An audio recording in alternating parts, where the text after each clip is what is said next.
whomever is put into PREPA, the regulatory body, still has to maintain those goals and objectives and standards over a period of time. So I don't think they would want to object. They might like the outside integration of PROMESA and PREPA to make it a little closer, so that PREPA becomes more accountable. Could I comment as well? I think it's also probably the case that neither the Energy Commission nor the Financial Oversight Board really has the technical expertise involved in redesigning a modern grid. So at the end of the day, there is a question about how relevant expertise is going to be accessed and brought to bear. And that's why the notion of a public collaborative, that's part of the thing that a public collaborative might do. Once you get past the visioning process, you start to build some consensus on where you want to go. Part of the collaborative also is to talk about, well, what do you need? What kind of resources? There are new planning paradigms, new planning methods, new kind of data that is really all part of this grid modernization process. How are we going to get that? And what are some of the sources of expertise in the electric utility world, in the CHP industry, in SEPA, in other places that we can access and bring to bear? So to me, that's part of the strategy for doing this. So with that, thank you. I think it's a good conversation. Let's move on. This next question is sort of a management question. What parameters need to be considered in redesigning the electric system? And particularly, what are some key economic parameters? And what are some key government performance parameters? Okay. First of all, and in follow-up to the second question as well, Puerto Rico has, I believe, the greatest nuclear reactor is the sun. Yes, it is the sun, and we got it for free. And we got 5 hours per day of solid radiation almost every single day. We have a renewable portfolio standard, talking about parameters, that of 12% by 2015. You know, Eric, how much we are? About 4%? Yeah. 12%. We were supposed to be 12% renewable. So let me explain a little bit. Of our total generation, that is 16,300 millions of kilowatt hour, 15% of that was supposed to be renewable 2 years ago.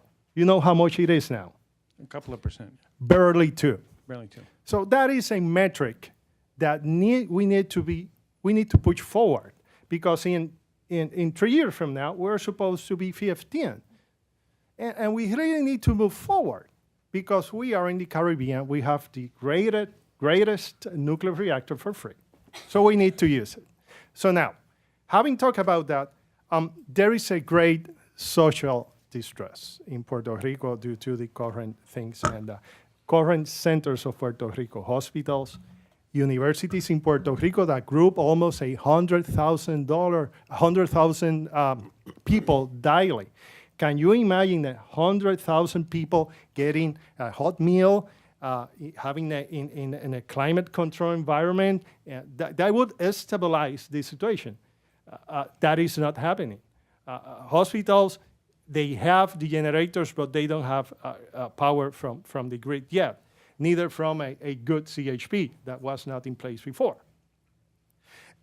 So conversion centers. I had been in Plaza Las Americas, and then Plaza Las Americas need to be evacuated immediately because power went up, as well as the financial and the, not the financial, the industrial parks. Most of them don't have power. That needs to be fixed, and having that to happen 5 weeks on last Wednesday of the hurricane is not acceptable, and all efforts need to be done to fix that. Now, talking about parameters. The parameters of PREPA, typical PREPA, that very well Mr. Vigitin said, was in very distress, but the major distress of PREPA was its management, and that needs to be fixed. So let me explain a little bit. What is called the ICSE-PR, which is the average for the frequency of power when power goes out a year. And normally in the US is 1 a year. In Puerto Rico, prior to Maria, was 12. So that culture of mañana, right? The culture of fixed mañana need to be fixed. And we are a U.S. soil, so we need to have a SAIFI of 1, and that should be our goal. The SAIDI, which is the number of hours that the system is. Can I Yes, translate? go ahead. SAIDI, we're talking about SAIDI here. SAIDI. System Average Interruption Duration Index. There you go. Which is the number of hours that you are without power a year. Normally, in any U.S. Jurisdiction, the average for a PPA is 1 hour. In Puerto Rico, is 18. So our cursor need to be changed to be 1. That should be our target. And for last, the CAIDI. Did I mention that? CAIDI. All right. So it's about 60 minutes to 70 minutes. In Puerto Rico, we got 3 hours. So that is the time when the power goes out, the time to restore in every single outage. So we need to change the mindset. We need to send the mindset of the management of our administrator of the electrical system. So we are setting to national standards. Okay, let's move on. Thank you. Sure. So I'll talk about this related to the 51st State Initiative that SEPA has been running. And again, experts across from electric utilities, regulators, both federal and state, technology, entrepreneurs, all perspectives have been, experts from across all perspectives have been involved in this initiative. And over the 3 years, we've been taking a look at what are some of the commonalities in terms of parameters where everyone agrees these are the parameters we need to be designing around. And there are really 4 very high-level parameters that we've identified that everyone can agree with. The first is around market efficiency. So there are lots of pieces to that, but market efficiency partially is about energy efficiency. And obviously we're here talking about rebuilding the grid in Puerto Rico, but there are a lot of physical buildings that also need to be rebuilt. So how does energy efficiency play into that? As we begin to rebuild the grid itself, how do we think about system efficiency? And that's where a lot of the new grid modernization technologies come into the conversation.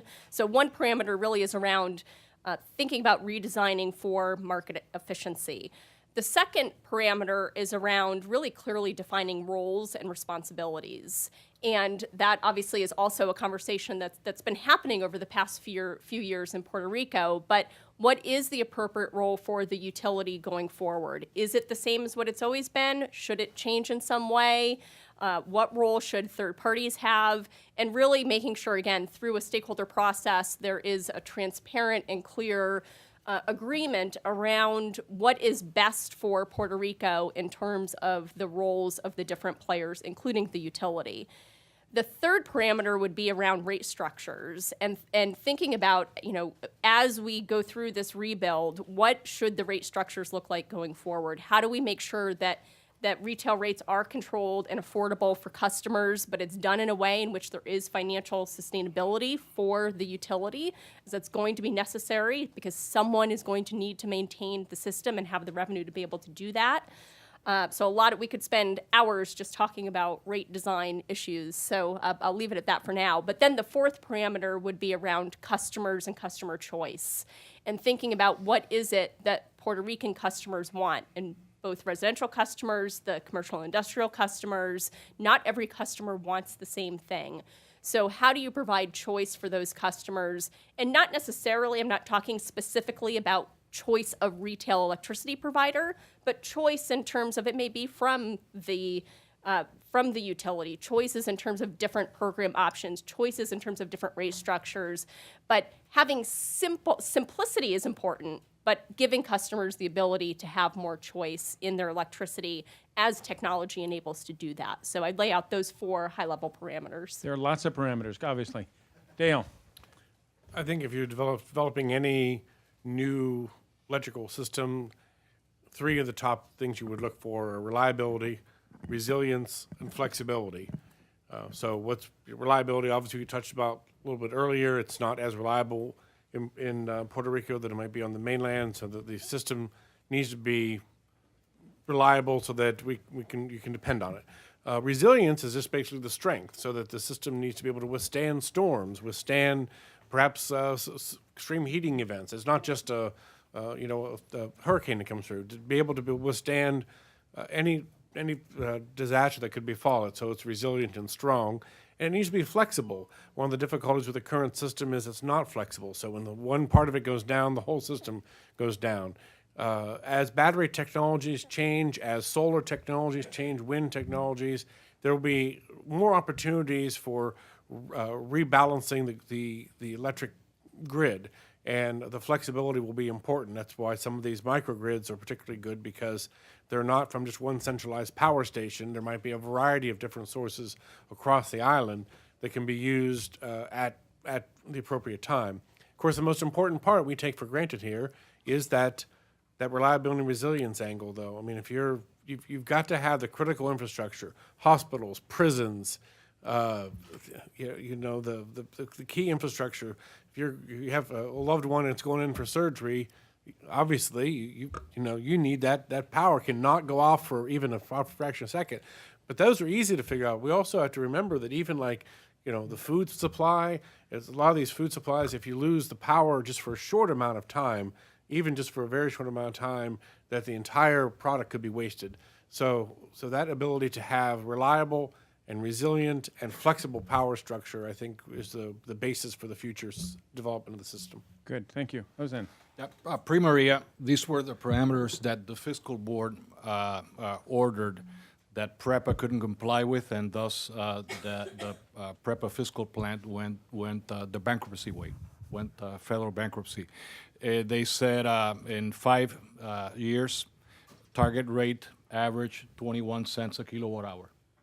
Base energy costs for Puerto Rico and their households and businesses averaged out. And they also said that we got to get, including a 23% demand drop in PREPA consumption.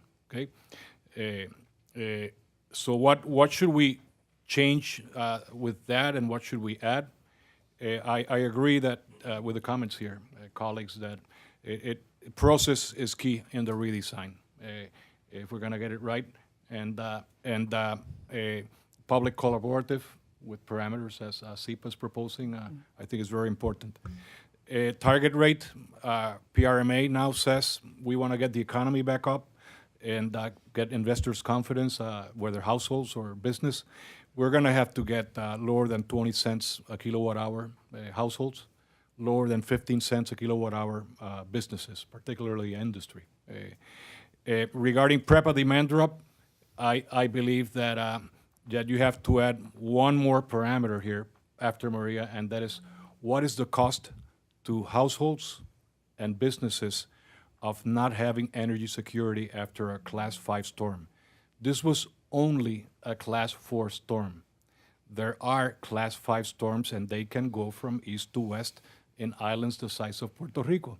So I believe FEMA has some numbers that they will have to be doing with that, but I think the collaborative will have to include what is the cost of not having energy security, and that will end up meaning that PREPA demand drop will probably be more like 50% in order to save Puerto Rico, not only from the next storm, but from PREPA itself, and achieve the target rates that I'm talking about. Lastly, this is not necessarily a parameter, but it's key in the early on process. Immediate cost segregation of generation, distribution, and the core commercial activities of PREPA. PREPA does have a lot of non-core activities that can be just, ditched. But the rest that is key going forward, so that the grid, the other 50% that will not be demand drop, it works, is to segregate the cost immediately and find marginal costs as you create market structures. Jose, that's called cost unbundling in the utility vernacular. Tom. Yeah, I agree with just about everything everyone has said. I would add that you're also going to be looking at a new way in which money is invested in the electricity grid. And so the normal way that we would look at this is, the utility comes in, they have their new power plant or their retrofits or their transmission costs, and they're calculated into the system, and out pops a rate. and that's really, I mean, that's a quick way and overly flippant. But anyway, what we're going to see here is tens of thousands of homeowners making private investments against their credit lines and their mortgages in order to upgrade their homes. There will be tax expenditures, probably out of the federal tax code that help to support that kind of activity. That's all investment, and as a homeowner who has put solar energy in there, nobody counts my blood, sweat, and tears, and I wish they would, because that is what in the old-fashioned housing sector, it was called sweat equity, and every homeowner does it, and it counts for something. It's the investment in the home, in the community, and in Puerto Rico, and you're going to see this. And so the way in which loans are done, loan guarantees, is all very different. We've designed a few programs in New York State around this, and you have to count capital into the system, and particularly when it comes to commercial properties as well. It's a completely different way of doing it. It's not utility-based financing. It's customer-based financing. And it's going to be a major part of the kilowatt hours, and it'll be a major part of the capital investment. And it is the positive story of how this is going to turn around.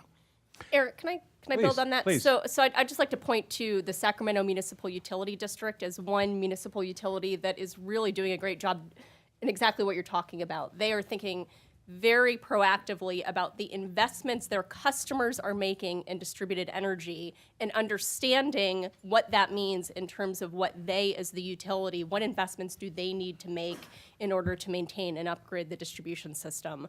So I just point to them if anyone's interested in more information. We've done a lot of work analyzing what they're working on and how they're thinking about things, and I think it's a great example. They're sort of on the leading edge of that type of thinking. Okay, thank you. Let's move on. I want to save a little time at the end. We're supposed to be over at 1:25, so I have two more questions I want to go through, but then I'd like to open it up. So please, I hope you have some questions you'd like to pose or comments you'd like to make. So a fourth question has to do with structure, system structure, utility structure. What system structure and PREPA restructuring must be considered, both short-term and long-term? Like Jose Rossi said a few minutes ago, the system needs to be back in line as soon as possible to save life and restore the economy. Now, having said that, what the future system should look like? Well, let me give you some numbers. Puerto Rico transmission lines is about 2,000 millions of miles, and sorry, the million was not right. It's 2,000 miles of transmission lines, and on distribution lines is 35,000 miles. That's the number. 2,000 miles of transmission, and 35,000 miles of distribution. What that points? Well, that points that Puerto Rico is a typical DSO. It is a distribution system operator. So we need to target to that, based with distributed energy resources, based on solar, based on all these things that will make the system resilient, like battery storage, storage and so on, and counting also with energy efficiency and demand response programs. The Puerto Rico system needs to be viewed not as a transmission and distribution system, but as a DSO that can be subdivided in several regions and can be operated maybe and franchised to different operators.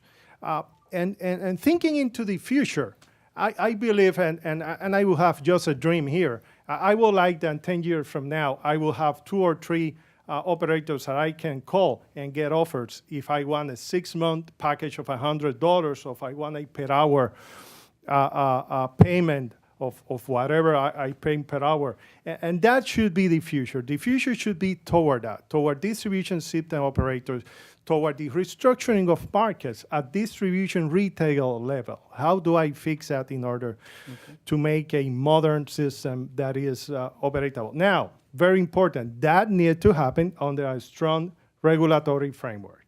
That cannot be a one-man show. Because if it's a one-man show, there can be some other white fishes that we don't want to see around. Okay, good. Thank you. I'm going to pass on the question. Okay. Dale? I just want to comment and support what you talked about earlier about, forget the way you said, community-based or bottom-up. I mean, I think that's one of the main things when this is designed, that it not be designed from some headquarters somewhere where we say, what's best for the entire island? Because maybe these microgrids, maybe they would be a more appropriate resource. I don't know enough about that, but somebody in Puerto Rico does know. So it's particularly essential that this be community-based design so that the system really serves the people of Puerto Rico in a way that's appropriate for that place. Yeah, and I'll just add to that. It does. We've heard a lot of people say, for example, the whole island should be a series of microgrids, and that might be a great long-term vision, but it doesn't have to be all or nothing right away. You said it earlier. That's right. There might be Right. certain critical facilities where you do want microgrids immediately, right? But I like your point about the island is diverse, so it may not even, it may be different parts of the islands have different solutions that are best fit for that part of the island. I would hope that in the public collaborative and the fiscal board and the Energy Commission, there's going to be high-level thinking and take advantage of the. It's almost a clean slate redesign opportunity, unlike any I would think that's in the books of regulatory or FEMA redesign. So I would hope that we have a thinking that includes wild ideas like. Puerto Rico's grid is really an outcome of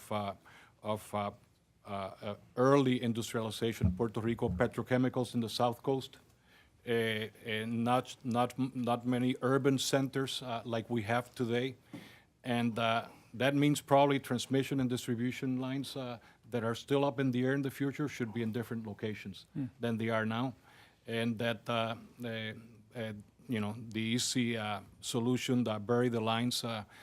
Probably means all urban centers, but I think that the high-level thinking should include a total rethink of where the transmission and distribution, and how it should strengthen the telecom infrastructure that everybody was surprised was destroyed. I wasn't surprised electricity, but telecom disappeared for a few days after the storm, causing tremendous first response logistical and anyhow, telecom or digitizing the grid in the future would be key to market creation and getting the consumer to be an actor.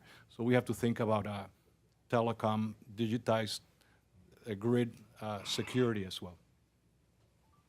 Tom? You asked a management question, which is, to me, how you get from here to there. And you start with a clear-eyed view of what we have. What we have here is a mismanaged system that's corrupt and corrosive, and it's endemic.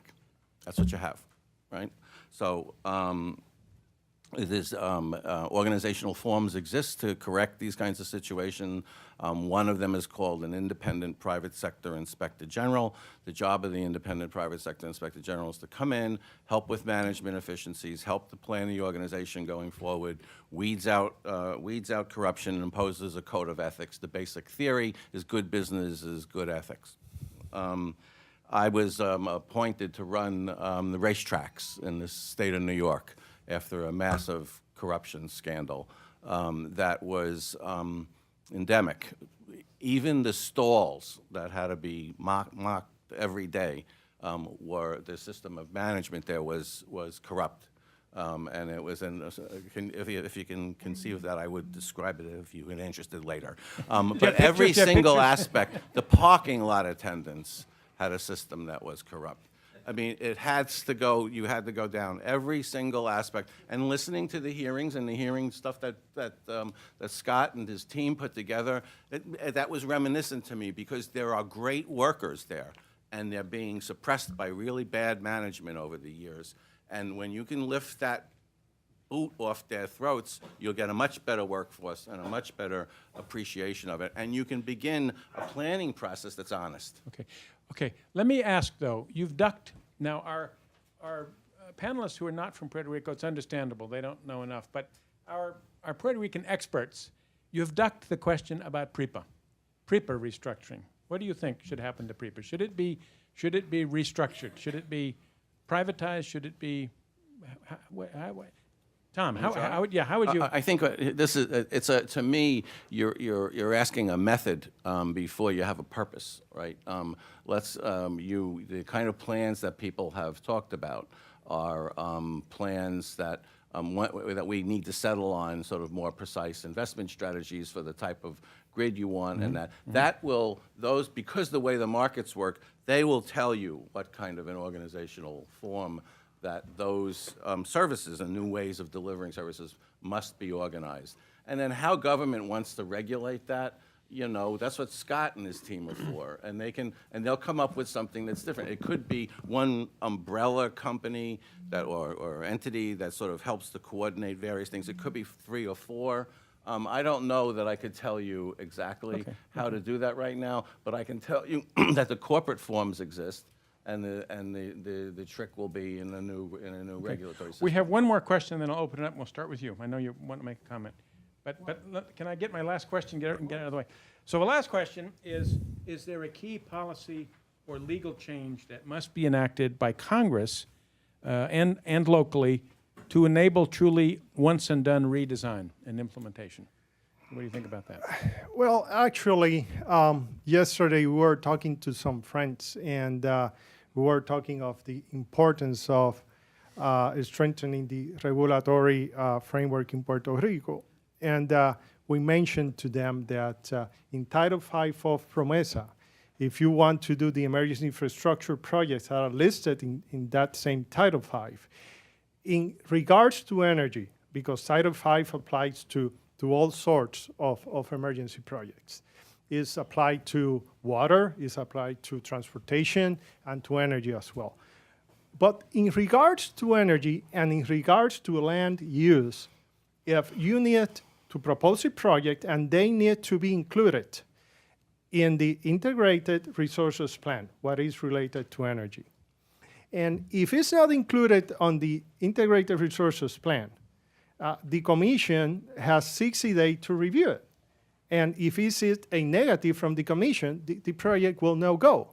And that is included actually right now in Title V of PROMESA. So what needs to be done? Well, that needs to be take a little step further. So the commission, like we say earlier, is under the shadow that either this week or next month will be the last day in office, because there is not a clear policy from the current administration regarding the independent regulator. That needs to be on a step further to give confidence to the commission that they can start the public collaborative, that they can start the transformation, the transformation path to the future, and they will be supported by the current government, state, and federal. So that you're is very suggesting they important. need explicit statutory authority to do this kind of a process? Absolutely, and that is addressed in Title V of PROMESA. Okay, thank you. Julia, comment? So we don't propose policies, we don't take positions on policies. So I think what I'll respond to is really the premise of the question. I don't think there is a once and done, right? I mean, this industry is changing so quickly, and I think that's important that everybody who is involved in this process has that mindset going in, that this is going to be an ongoing, whatever is designed has to be flexible, right? From a policy standpoint, technology standpoint, all of it, we've got to build in flexibility to be able to continue to evolve it. So whatever policies are enacted, that needs to be front of mind. Okay, thank you. Dale? Well, there's a real dilemma here, and that is that beyond all these great ideas and proposals, and I was not aware of the Stafford Act, but there's clearly the FEMA and Army Corps are underway getting things rebuilt. So it's sort of genuinely ironic that as we're rebuilding Puerto Rico's system exactly the same way it was, we're also talking about rebuilding it in a new way. But once it gets done, it's going to get done in March or April or something. We're not going to tear the whole thing out in July and start all over again. So the timing, in some ways, is just horrible. It's just, I mean, obviously, there's other tragedies they're facing, but like, who's going to want to redo the entire system the month after we rebuild the whole system? Well, and I think the answer is we're not going to rebuild the whole system. Well, but the there'll be issue changes is made how to are it, we going yeah. to adapt it over time? Yeah, right. Yeah. But it undercuts that. We keep talking about this is a great opportunity to put Get a whole new public system input, in yeah, place. yeah. But really, we're not going to be able to put a new system in place for right now. What did Scott say about imperfect markets and imperfect regulation? Maybe this is an example, but Hosein, one of I don't think it's going to get put back in place in a perfect fashion. It's getting put back in place quickly and thus imperfectly. And I think we still have to learn more about how FEMA will recognize the cost of energy security in the future and hazard mitigation. So I think there's going to be an opportunity to fix important things going forward. But regarding the question, I would go back to structure and once and done comment. I think there's some mileposts you can ask everybody to agree on, including Congress, which is really in charge of Puerto Rico. That's the territorial clause of Congress and its territories. Whether they like it or not, they're in charge. Normally, they don't like it, and now it's obvious that they're in charge, right? So we got to make the best of that, and they do want once and done. Okay, they're thinking in that fashion. After our 2 days here, talking to leadership and staff leadership here, and I think they would very much enjoy having an independent professional body that regulates the further once and dones, so that the fiscal board and them can step away from the evolving improvement of the grid in the future. And I think that can be done in 5 years. And I think we can encourage Congress to make sure that the staff and the leadership of the Energy Commission is as integral a part of the whatever new legislation is written, so that we have that clearly defined milepost where the system is back up, redesigned as best possible, and being regulated efficiently to the future. And then the fiscal board and Congress can step out of that. okay. Tom, a final comment. Answer. The New York City Control Board is in its 42nd year. Anyway, what I would do currently is I would increase the size of PROMESA's budget and cause a pass-through to the Regulatory Commission to maybe triple the size of their budget, and probably make PREPA have some capability of planning so that they can respond and participate in this process that Congress would like to see them deal with. I know some of the legislators in Puerto Rico would like to see them deal with it, and that the businesses would like to see them deal with. So I think they need to be a bit more accountable, and whatever mechanism, I think money does a lot of that, could do a lot of that. Okay, at this point, we're going to open it up. If you have a comment or question, please raise your hand. I will take you one at a time. We have a first participant here. Please identify yourself. And I will. And we have 3 minutes for questions. I think we're going to go till 12. Can we go to 1:30? Yeah, 1:30. Okay, great, because I don't want to take time for others as well. So my name's H.T. Chazelle. I run a stakeholder engagement platform across 4 cities in the U.S., each city focused on energy transformation. So these are the core stakeholders of each city that have committed to achieving the 80 by 50 goals. And so I do a lot of stakeholder engagement work. And what I have as a concern that gets stronger and stronger in these discussions is the fact that we started this session with an acknowledgement this is an emergency. And then from this being an emergency, we've gotten into discussions around policy, PROMESA, PREPA, et cetera. But if we don't always come back to the fact that this is an emergency now, we lose the ability to have our sense of urgency to this issue. And it's actually about stakeholder engagement right now.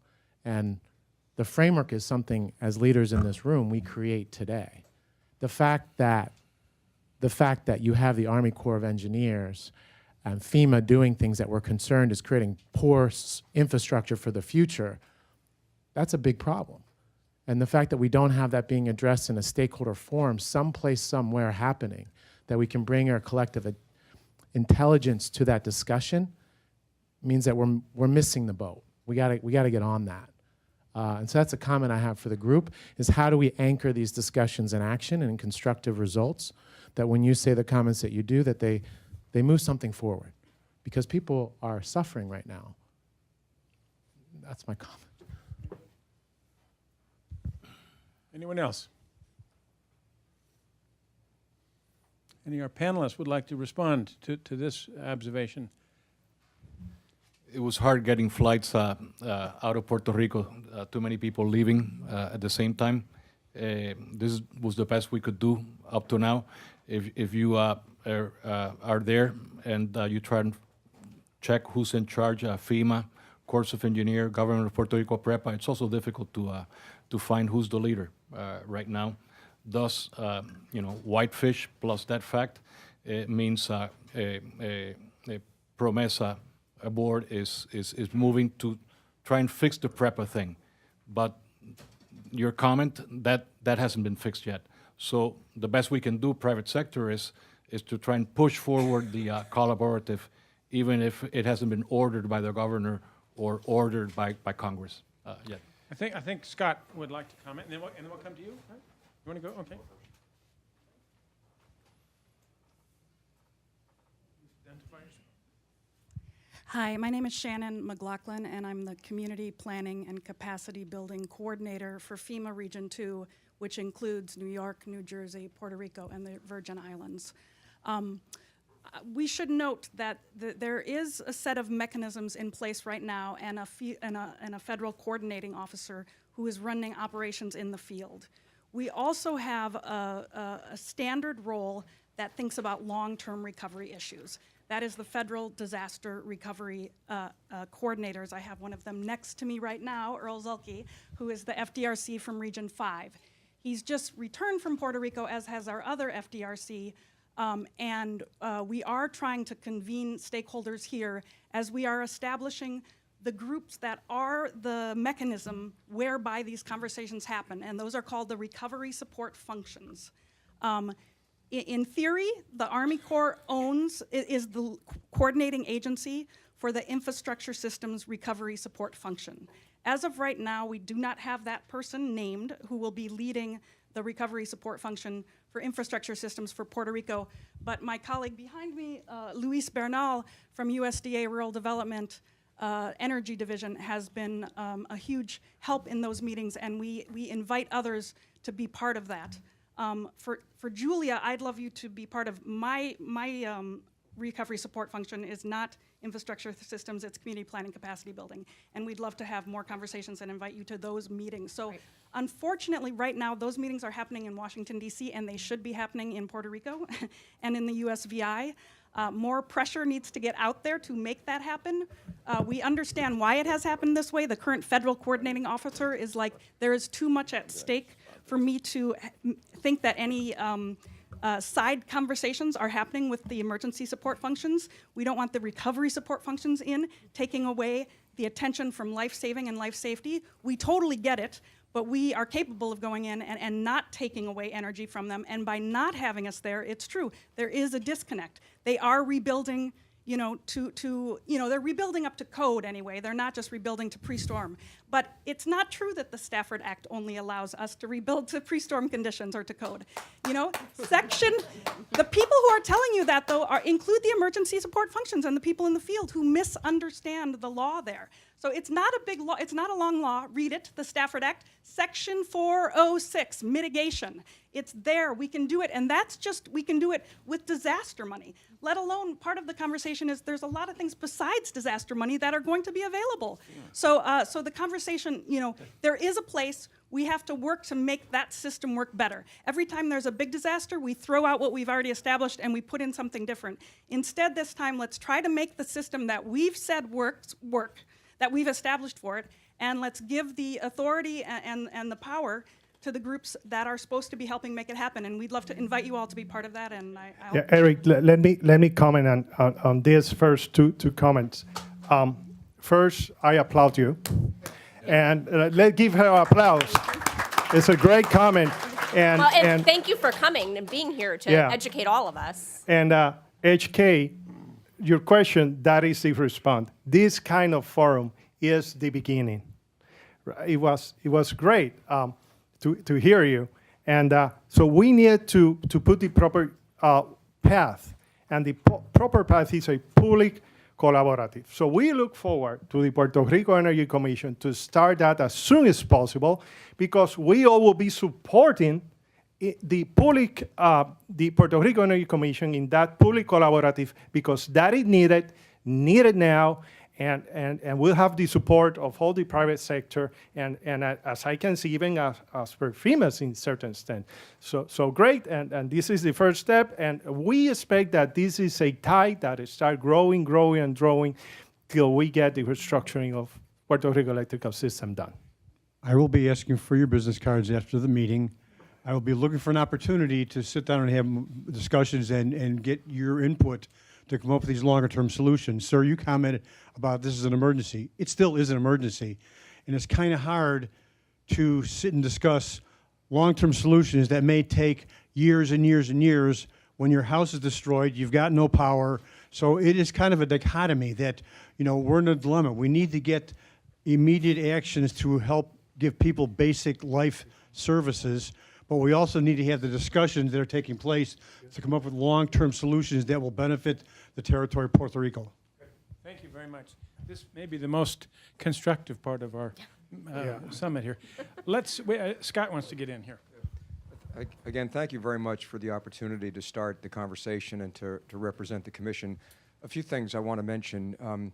Any day now, it may be any hour now, I didn't want to be rude and check my messages. The commission will issue an order that describes a broad investigation that focuses on the short and the medium and the long term, that will invite everybody to submit questions that ought to define the scope of the case. We're not going to define the scope of the case sitting in our 7th floor office. We've got ideas, but we want to make sure that every question that everybody has is on our list so we can come up with a chronology and a sequence and a clear organization for doing that. I hope you will respond to the request for questions. Now, that word stakeholder, you know, when I first got started in the business, the word we used to use was interest groups. But I guess people decided that was too blunt. So now the word is stakeholders. From a regulator's standpoint, the issue is not positions, it's perspectives. We know people want to make money. We know people want to get their houses up and running. We know people want economic development. Those are positions. The perspectives that we're looking for are, what does it mean to run a cement company with power that costs 26 cents? What does it mean to try to start a small business with power that costs such and such? What does it mean when you're trying to run a school and the SAIDI is X instead of Y? It's the perspectives that we're looking for. So there are groups that will want to talk about what they can have for dinner. There will be we don't call it a collaborative, we call it a regulatory proceeding in which we're deciding what is the cost-effective solution to the problem that we define in the short, medium, and long term. So I want to thank again the opportunity. The other point, very quickly, I don't know if somebody misspoke. Act 57, the 2014 Act, gives the Commission all the authority it needs to put into effect whatever everybody determines with Commission review is the right answer. The only question in our mind right now is whether there's uncertainty on the part of some lawyers, not the lawyers of the Commission, about whether the PROMESA Act in any way preempts the Commission's authority.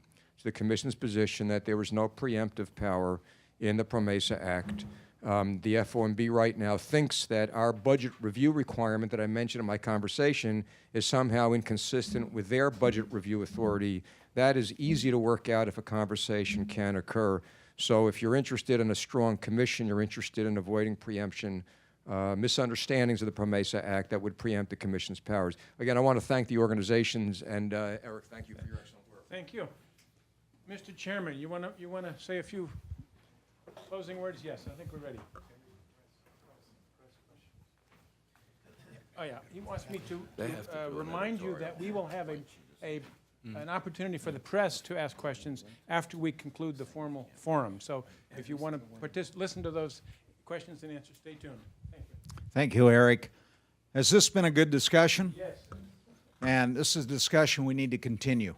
And I particularly want to thank our panelists, everyone in attendance, for participating in today's discussion.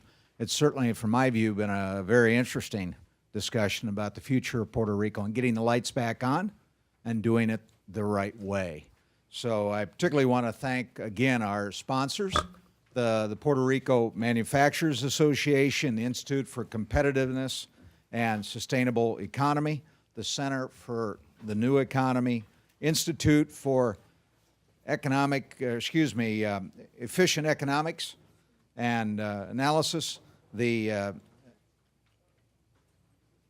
Smart Electric Power Alliance, pardon me, I write like a doctor sometimes, and the Combined Heat and Power Association for their leadership and helping sponsor and participate in today's forum.